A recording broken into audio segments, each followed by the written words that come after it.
Even men at the top of their game find themselves wanting more from life. Whether it's more meaning, unshakable confidence, a bigger impact, more money, deeper love, a hotter sex life, or a powerful legacy. Find out how good your life can be on this episode of Man Alive. Also, did you know there's a skill many men never learn that ends up seriously limiting your professional success and satisfaction in your love and sex life? I put together a free guide to explain this unknown skill and give you exactly what you need to use it today. Get it by heading over to ShanaJamesCoaching.com or text the word ALIVE, ALIVE, to 44144. That's 44144. You'll also get access to Man Alive outtakes, raw footage, and bonus videos you can only get there. Hello, and welcome to this episode of Man Alive. I feel really touched and moved to have our guest here today, Terry Patton. Terry, welcome. Thank you. Happy to be here. Yeah, I'm really happy to have you. And I can feel this, just a deep place in my heart that you touch and that you're touching with this new work of yours. So Terry just wrote a book called A New Republic of the Heart, an ethos for revolutionaries. And for those of you who don't know Terry, he is a philosopher, an author, an activist, a consultant, a social entrepreneur, a coach. He co-wrote the book Integral Life Practice with Ken Wilber, Adam Leonard, and Marco Morelli, which I read in grad school about, I'm dating myself, probably 20 years ago, which had a really profound impact on my life as well back then. And you know, I would say as a teacher and a coach, he's introduced thousands of people to integral practice. He's taught online courses in integral spiritual practice, living the integral heart. You've done so much, you know, as a community organizer, as a social entrepreneur. I could go on and on and on. So I think really what I want to start with is a deep thank you from my heart for doing the work you're doing. Well, thank you. It's nice to hear that. Yeah, and your book, you know, I know you wrote that the book represents an attempt to complete this, you know, enormous unfinished work of your generation, a legacy for your sons and your daughters, and a catalyst because we're in a pretty intense time with some big questions around, you know, what is really happening? Where are we headed? Is human civilization coming apart? Are we going to come together in a way we never have before? Or are we going to fall apart? You know, there really are no known, there's no known path, right? Exactly so. And the fact is we're all facing questions that nobody has full and complete answers to. And we don't tend to admit that, you know? Yes. And on top of all the personal things, you know, I think about the men listening, right? On top of all the personal and parental and business and whatever, everything that's happening, there's also this larger political climate, you know, environmental climate. So, I mean, maybe we even start with how do you handle all of this, right? Like how do you manage to focus on all of this at the same time in such a deep and heartfelt way? Well, you know, quite honestly, it just drives me crazy when I'm kind of like one of those people who doesn't like small talk. Yeah. If there's an elephant in the room, I'd like to talk about it, and not just to talk about it, but to face it and deal with it. And it has gradually become clearer and clearer to me over the course of my life that human civilization is facing some just critical problems that easily could lead to the breakdown of many systems. And well, in the case of our ecological emergency, you know, just pretty horrific events, just like the wildfires we had near here last year, the record flood in the history of the country in Houston, also the same year, what happened in Puerto Rico. You know, the climate science seems to indicate that we're going to have more and more and more of that. Well, at a certain point, can the insurance industry continue to insure these losses? Probably not. When does it create mass migrations that are even worse than the ones that have already disrupted Europe? et cetera, et cetera. There's a lot in the pipes that seems pretty daunting. Yeah. And yet, we're in a time of miracles too, with exponential advances in technology and amazing things going on at the level of inner work and relationships and consciousness and awakening. So it's like big positive things and big scary things are looming on all sides. And it's a really nonlinear dynamic. And it felt to me important to have real conversations with others, because I would continually begin to have such conversations and discover that we're all deeply emotionally committed to denial. We just deeply don't want emotionally to. committed to denial. That's a powerful way to say that. Yeah. Because we're afraid that if we really turn and face the terrible truth, it's going to just totally depress us and enervate us and leave us hopeless. And so we don't want to think about it. Right. But we make it worse, really, because if you actually take a look at at that which scares you, you take away its power. And so I spent quite a bit of time delving pretty deeply into the science and the facts around our situation, but also all the creative good work that people are doing to make a difference and try to understand the scale of all that. And then bring into focus the ways that the area that's been most meaningful to me in my life. I've been a spiritual practitioner and a student of psychology and spirituality and a teacher for most of my adult life. And I do have, I think, a very rich and multidimensional awareness of that whole landscape in a way that could integrate the different kinds of truths that are held by different kinds of work, such that I saw that in order to deal with our problems, we have to become a different kind of human being. We have to actually get to another place in ourselves. We have to evolve. We have to be, it's like basically human civilization has always run into problems that have caused it to have a new wave of innovation. And, whether you look at it negatively, like the problems did it, or you look at it positively, like the discovery of the new world or the discovery of fossil fuels, there were a variety of things that created a burst of growth. Yeah. Maybe there were problems environmentally that caused us to begin cultivating food and generate the birth of agriculture. Maybe it was a problem, maybe it was a breakthrough. Yeah. Everything is both, right? There were problems. Well, that's actually a really powerful way to see it, right? That paradox, that everything actually is both versus, putting it in one category or another. Well, that's a core of integral thinking, is graduating from either or to both and thinking, and getting that right now there's a dead end, unfortunately, ahead for many of the ways and the patterns in which people are living, and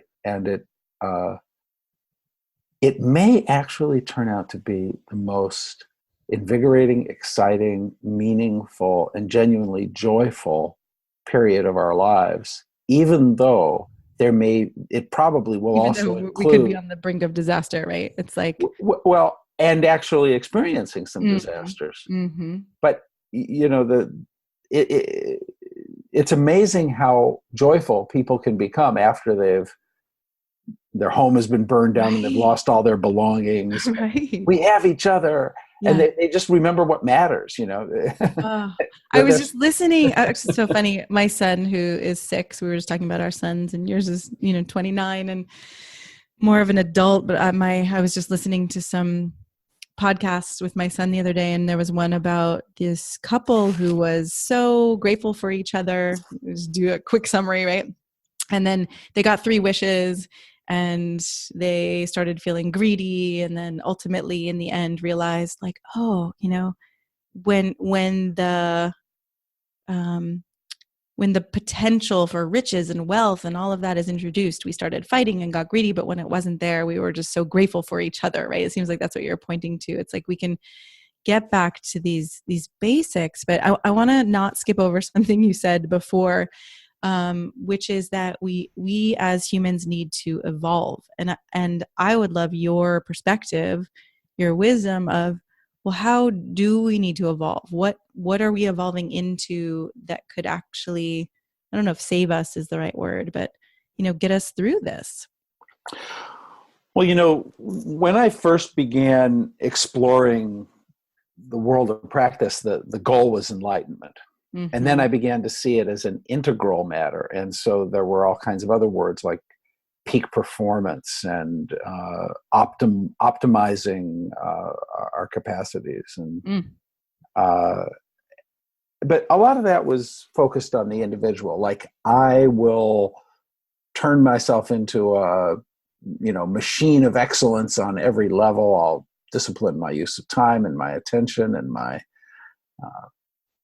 physical and diet and exercise practices, and I'll become the very best version of myself. Mm-hmm. But then I began to realize, although I spent many years being a pretty intense practitioner and teaching practice in all those ways, that we're also dealing with the biggest problems that we all have are problems that we all have. Like, the biggest problem in my life, probably in a way, is the ecological predicament of the human species. Right. And yet, how do I relate to that in a meaningful way? Mm-hmm. And what I keep finding is that people become so disheartened in the face of those things that we don't bring our best to them. Things really are. I have a line I use often: things are far too serious for us to lose our sense of humor. That's a good one. And yeah, it really says something essential, that the serious dark stuff point us, to me, the quickest way out is through. We have to go into all the things we're afraid of and discover a more meaningful life on the other side of them. Right. That's really the opportunity, and that's the way a practitioner deals with things. Mm-hmm. We don't avoid and suppress and fake, and it's about being authentic, and it's about being authentically present to everything and the things that we feel most deeply. Yeah. So this matter of evolving to another stage, well, partly it's necessitated. Yeah. The whole of human civilization is going to have to make a major stage transition to keep going. And it may be that there'll be some big disasters along the way. There probably will be some enormous disasters, and maybe millions or tens of millions or hundreds of millions or billions of people might die in some of those disasters. And that would be shocking and all the rest. But we're going to have to come together on the other side of that, doing something a little differently. Yes. And we're already beginning to do a lot of things differently, and those things might avert the worst of those disasters. Mm-hmm. So really what we can usefully do is sort of the same thing in either case. It's either I'm going to be the thing that would turn it all around if it can be turned around, or I'm going to go down trying. Mm-hmm. And I'm going to be doing that before there's a disaster, and maybe I'll avert it, or I'll do it after there's a disaster and there'll be new windows of opportunity. Right. That's the thing. There's a bit of a silver lining, even if there's a horrible disaster, is that it opens up an opportunity for more fundamental redesign of the systems that we live in. And you wrote about this kind of, you said, you could either call it spiritual activism or activist spirituality, right? That fuses this inner work and personal transformation with the outer work of service and activism and social entrepreneurship. And it seems like, right, this evolution has to include both the inner and the outer, and kind of infusing each with the other. Yeah. I was raised in a place called the York Center Community Co-op. It was just 20 miles west of Chicago. My parents moved there when I was 6. And it was quite an amazing intentional community. It had been founded by members of the Church of the Brethren, one of the peace churches in the United States. And they invited people of other races and religions to live together with them in this little 70 family Wow. community as a witness for peace and brotherhood. So I had all these African American and mixed marriage and Japanese American and Jewish and mixed Jewish Christian and this and that, you know, parents' friends and friends' parents who Wow. were socially, committed activists, many of them, kind of mentoring me as I grew up in the Vietnam War years. And as a kid, I was kind of raised to be a revolutionary. Mm. And then I realized that even though I was a, reasonably good person, I wasn't a criminal, but I needed to become different. The revolution, if there was going to be a revolution that I was going to participate in bringing about, I had to transform my own being first. So I became focused on the inner work. I found my way to the human potential movement. I got involved in an ashram where I spent the first half of my adult life. Mm-hmm. And I really did encounter, I was lucky, I found a great teacher, and I really did get the benefits of that, of the really the intersection, the rare thing that's happened in my lifetime of all the world's spiritual traditions coming into conversation with each other in a way they never had before. Wow. And Amazing. so I've really benefited from that. But then I've seen also that folks who are focused on that inner work often don't realize that, there's a nobility of saying, if I'm pointing at a problem out there in the world or with another person, 3 of my fingers are pointing back at me. So I should do my own work first.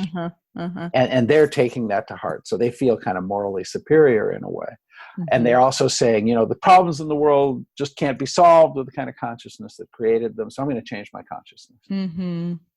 Well, yes, however, right? Yes, you're right about and. that. But I think you're signing an IOU when you do that. You got to cycle back around and say, okay, now with whatever change I've been able to bring to my consciousness, what about those problems? What about really dealing with them?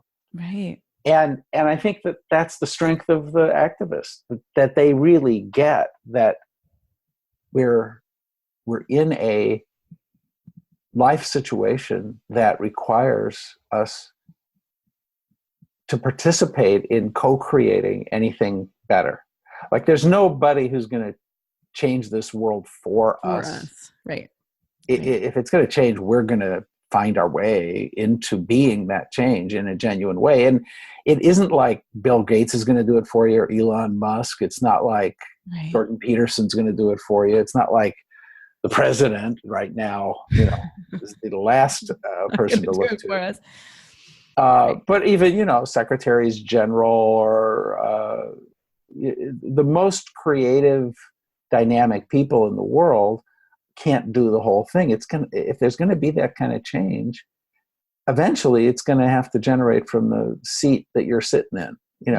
It's every one of us is implicated, and there's got to be a way of taking that to heart without just putting the weight of the world on your shoulders. You've got to find your way to discover that as something exciting and joyful and empowering, and that inspiration can bring a whole lot of new energy into your life. And that's what I think that the careful reader of my book will emerge with. I think that so many of us realize that in a way we have this deep feeling of dread because it does not look good if you add up columns A, B, C, D, and E, and while you're reading the news.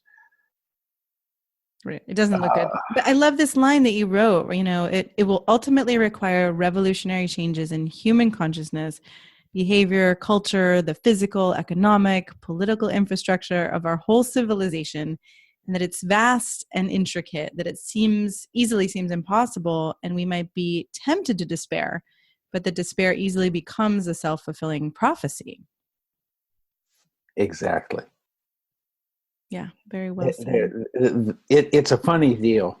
We have the way, one of the things that we've understood now with recent psychological research is that no matter what direction you go in, you end up with all your good and bad motives getting mixed up and being part of that process. So if you're hopeful, you're partly hopeful for good, healthy reasons, but you're probably also in denial and you're not wanting to face things and so forth. That's part of what goes into your hope.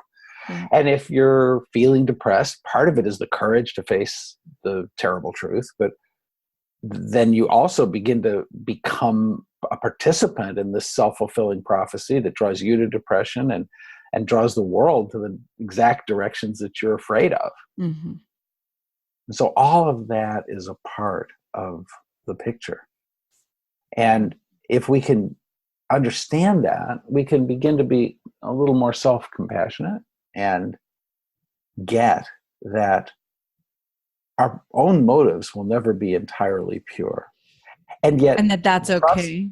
It's okay, and yet when you see yourself being involved in some kind of avoidance and being full of it in one way or another, it's good to face that and learn those lessons and outgrow it.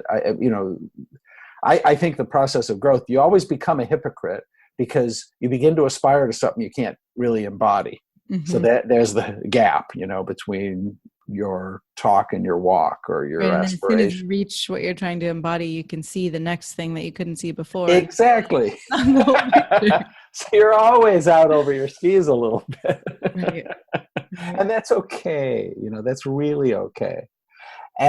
We've got to become self and other compassionate about those kinds of factors, because we're in a moment where if we don't all really grow in big ways that we never have before, we're toast. And we're going to have to come together and cooperate and have conversations at such a deep level.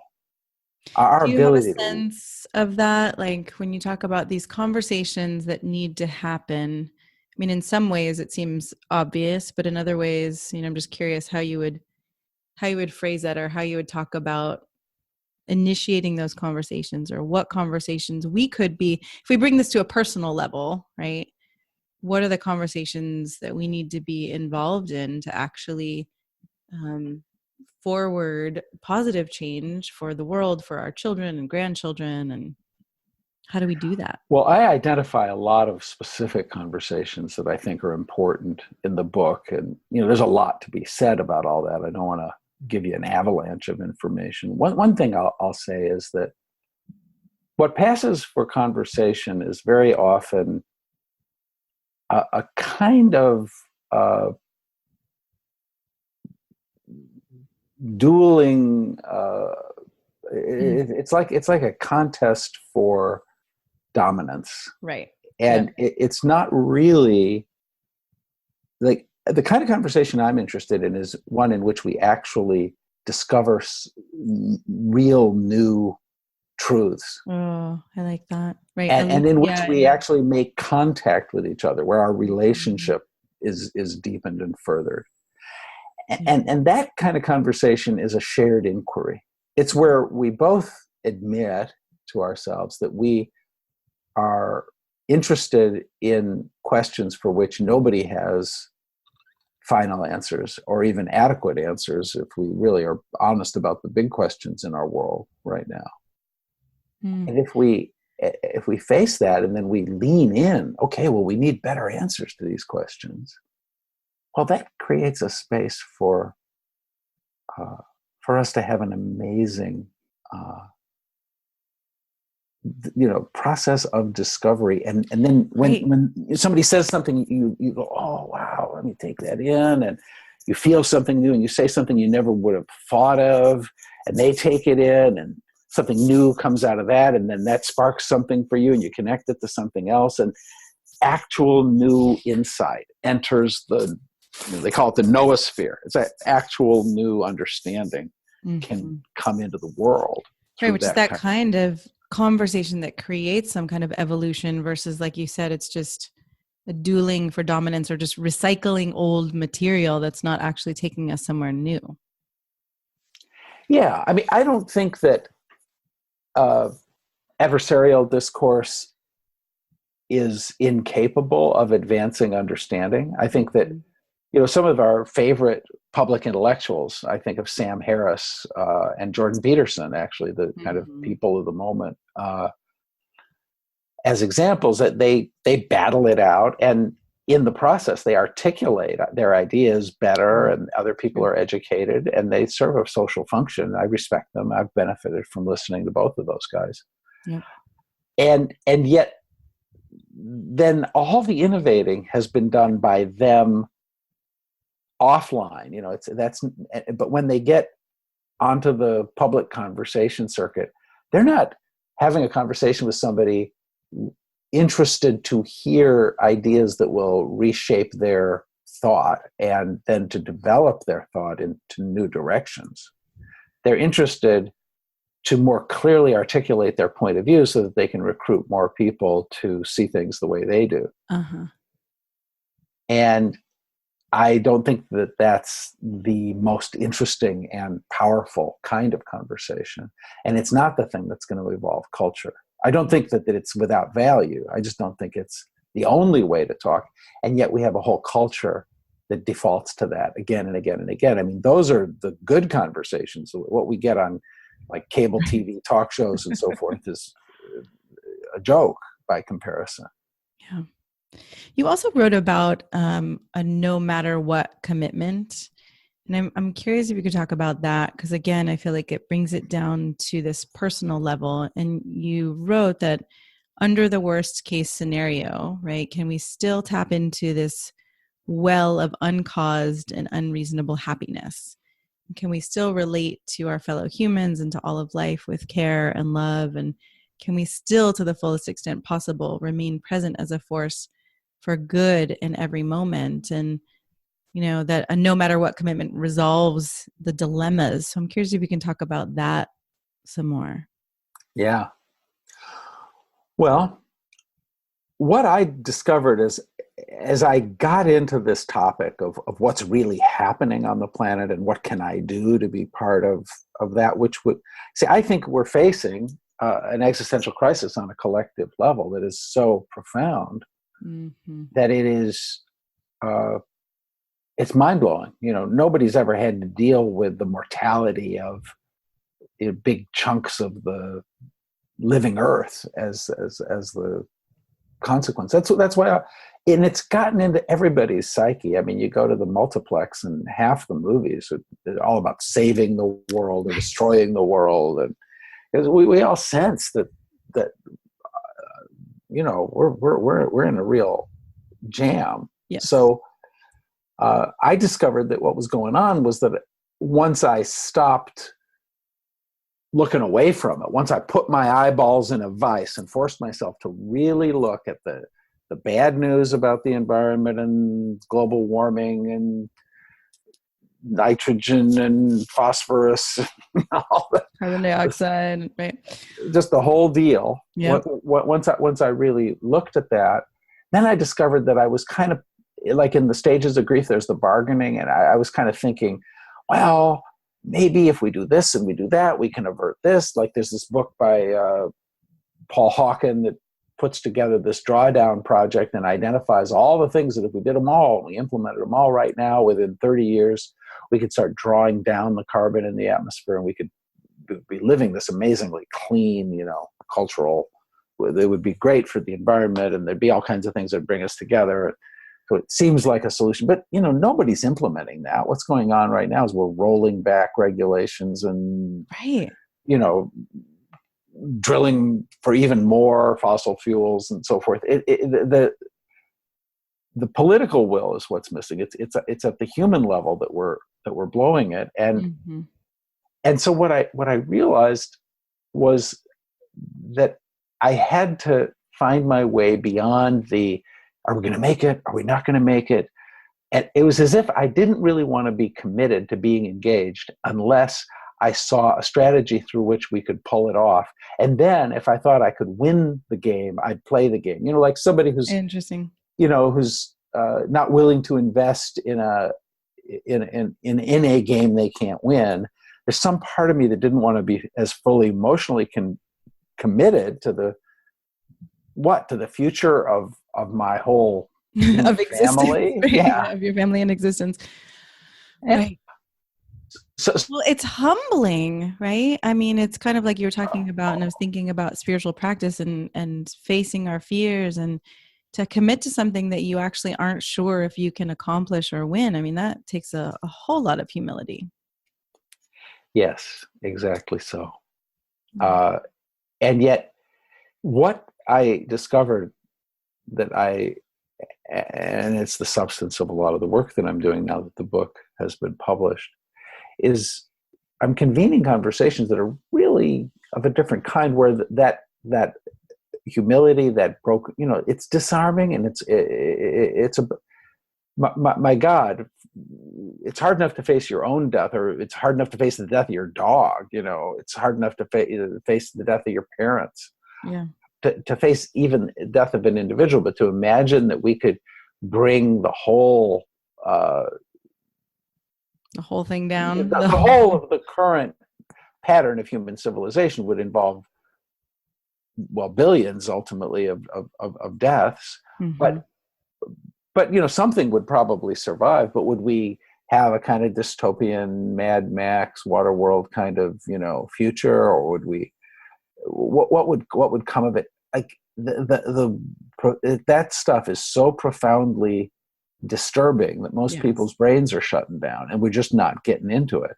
Yeah. And I want to have the real conversation, because there's actually a heroic impulse in everybody's heart, and it Mm. does give us the basis for a no matter what commitment. Like you can get to a place where you realize, well, heck, I'm going to make my life an expression of everything that's healthy and that expresses wholeness and consciousness and love and freedom and truth, and I'm going to be a force for the wholesome health of life and the future of life. No matter And what. and I'm going to do that no matter what. I'm Mm-hmm. just going to do that no matter what. Now, I'll either go down. The great Jungian psychologist James Hillman wrote a book at the end of his life called The Force of Character, in which he kind of was reflecting, gosh, I'm in my 80s. I've already done all my work. What's my life about now? And he said, gosh, I guess I've already created my life's work, which is my character. And now I'm putting the finish on it, the finish of my life. But it's also like using the fine grit paper and putting on the oil and buffing it to a high sheen and really putting a finish on it. And I think that if the whole of human, this chapter of human civilization, or even the end of the human species, were to happen, it would really matter how we did it. Right. So that I would want to be an example of resourcefulness and love and waking up and getting down to it and being part of the health of the whole thing, even if it was going to come to an end. And that would be what would turn it around. So that's a no matter what commitment. It's like I'm down for being the thing that could have turned it around if it could have been turned around. That's a no matter what commitment. Which I imagine, right? Okay, if it does go down, if we go down, we're down. And, we won't know of anything else. But if it doesn't go down, it's like, right, there's that integrity within us that we tried and we gave it our all and we can respect ourselves. And I'm wondering kind of. And there's real happiness in that. Right. Yes. It's not just some booby prize. Right. It's not just, okay, I worked hard and that's, now I can find myself. No. It's like there's actually joy and actually connection and in that. One of my friends, the futurist Peter Russell, came to the conclusion that, for a variety of reasons, not actually just about global warming, really about the inherently self-accelerating nature of our lives at this time. He decided that he thought that there really was no hope that the human race was going to go extinct. He thought that was just inevitable. But where it took him, and this was so moving to me, was to just, I see all these people that I've been so mad at that I think are screwing everything up. They are confused, but nobody. He found himself just forgiving everything, and everyone, and Wow. seeing how the karmas are inherent and how the seeds of all the confusion go back forever. And he just found himself softening and softening and softening. And he and I were talking about this idea from the Kabbalistic teaching about writing your name in the book of life. And it's kind of like how you live your life, who you are, how you love, how you give your energy, how you keep your word, how, those kind of virtues are how you write your name in the book of life. And he found himself saying, we have at least a generation or two, and we can fulfill the potentials of what it is to be human. And so he's just become soft and sweet. Wow. He meditates a lot, and he's just interested in that quality of awakening. And I resonate with that. I actually don't agree with his analysis. I think it's really, really important that everybody realize that as Yogi Berra said, it's hard to make predictions, especially about the future. And so nobody knows. Nobody knows what's going to happen. And the fact that we don't know means that it's really important that we feel a sense of possibility. Yeah. And I think, I think we could talk about this forever, and I highly recommend you listening, read this book. I'm partway through it. I haven't finished it because it's really thick and incredible, but A New Republic of the Heart, it's called again. And I think, Terry, that part of what you're bringing in this legacy of yours and this catalyst of yours is this hope, and is this possibility, and is this reminder that we don't know and we can't know. And so, all right, how are we going to step up in the face of that? And that stepping up, like you said, it's not just this dirty work or, intense work or hard work, I guess I should say, more than dirty work, that there's actually joy, and there's actually, depth and connection and inspiration in the stepping up into this. So I'm curious for now, what do you want to leave people with who are listening? What's most important to you? In some ways it feels like a silly question, because I think we're so deep in the territory that all of this is what's most important to you, but what do you want to end with?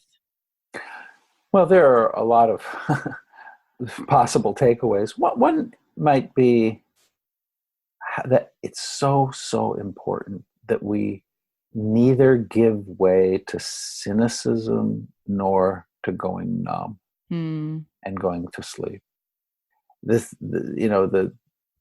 When people were exploring in the Arctic, the potential of dying and giving in was paradoxical, because you'd be feeling so cold and you'd be just struggling and struggling. And then as you began to actually freeze to death, you'd start feeling warm. And the thing you couldn't let yourself do was give in to this comforting feeling of warmth and going to sleep. Don't go to sleep. Don't go to sleep. And I think that's a good analogy for something right now. Like, there's a discomfort in confronting everything in our world. It's a crazy, crazy, crazy, crazy moment. And it seems too much, and it is kind of, in a way. But if we don't give in to cynicism and numbness, there's something in this discomfort that is the catalyst for us to be living lives of amazing joy, amazing meaning, and being the change that's needed, and actually make a difference. And we can. I'm committed to that, and that's my parting shot. Yeah, don't go to sleep, and I can feel my own temptation. I can feel my own overwhelm. And so again, I'm grateful for you for being this reminder, and calling us out and calling us into a deeper way, a truer way, and a way that does take courage. Thank you. Thank you for being here. Thank you for writing this, and for the decades of work that have gone into this as well. Well, thank you so much. It's a pleasure to hang out with you, and I'm glad we're reconnecting. Thank you. Thank you. I'm so glad you joined us for today's episode of Man Alive. I hope it gives you a sense of what's possible and how good your life can be. If you like what you heard, I'd be so grateful for you to subscribe to Man Alive and write a quick review that helps men like you find us. And again, head over to shanajamescoaching.com/manalive to get outtakes, videos, and raw footage I only share there. These are some of the most interesting parts of these expert conversations.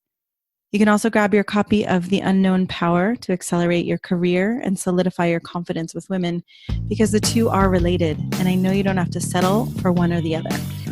Join us each week for a new episode of Man Alive.